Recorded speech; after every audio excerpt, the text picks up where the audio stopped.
jatkan siellä, miss ennen sitä riitti.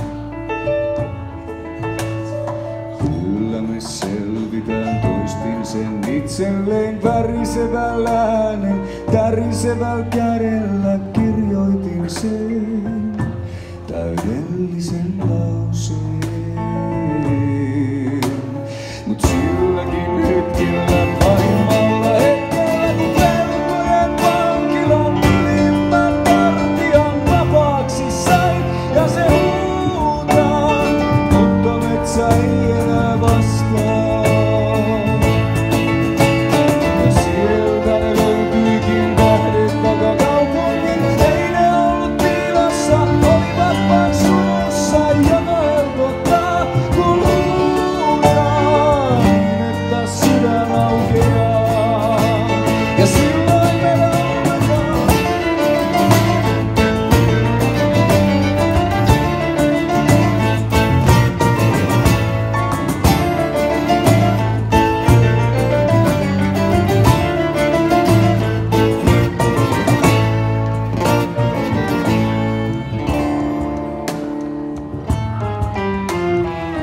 Kyllä me selvittiin, siihen vaan tarvittiin enemmän haastetta, että me muistetaan seuraavankin myrskyn tullen. Kyllä me taisteltiin siitä, jäi arvetkin kevyemmin, taas käy askel soturin kruununkin sain kirkkaimman. Silläkin hetkellä, pahimmalla hetkellä, kun velkojen vankilan ylimmän vartijan vapaaksi sain, ja se huutaa, mutta metsä ei vastaa. Ja sieltä ne löytyikin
Se osaa 5 eri kieltä.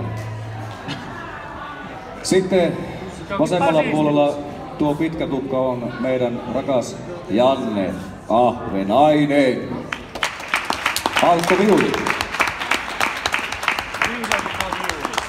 Soittaa myös sinfoniaorkesterissa sitten iloisempaa musiikkia. Täällä sitten oikealla puolella Suomen ainut luonnonrastamies Taneli Knutinen.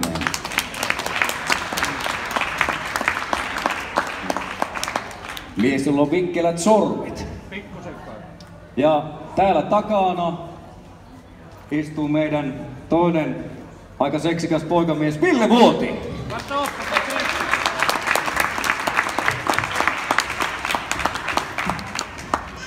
Ja minä oon Antti.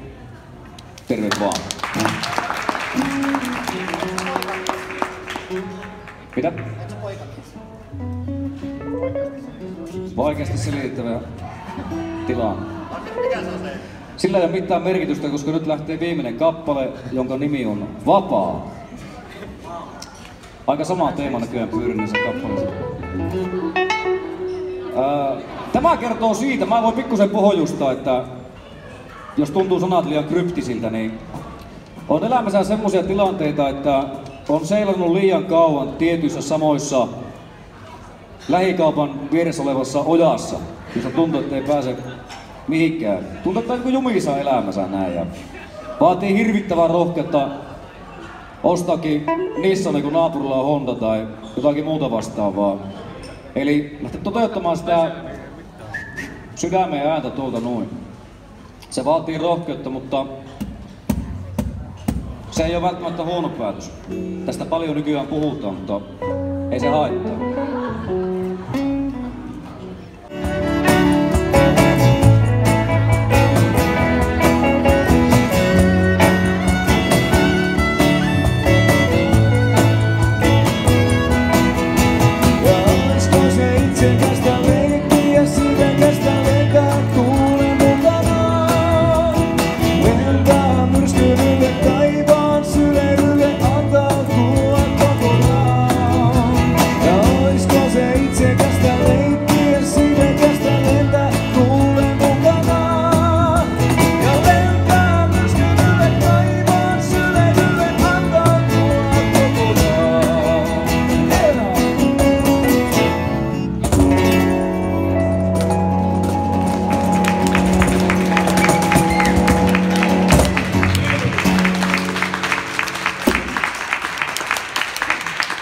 No niin, kiitoksia teille kaikille. Laseja on kovasti tyhjänä, niin pistetään saa sitten lisää. Me lopettelemme tähän ja tosiaan toivottavasti nähdään sitten tuolla Voimalassa huomenna. Niin siellä on ihan kivaa meininki, vähän enemmän rockia, että ei näin tällaista kevyyttä. Mutta enempää lörpöttelemättä tässä, niin päästän teidät nauttimaan mukavasta perjantai-illasta. Kiitoksia meidän puolesta oikein paljon.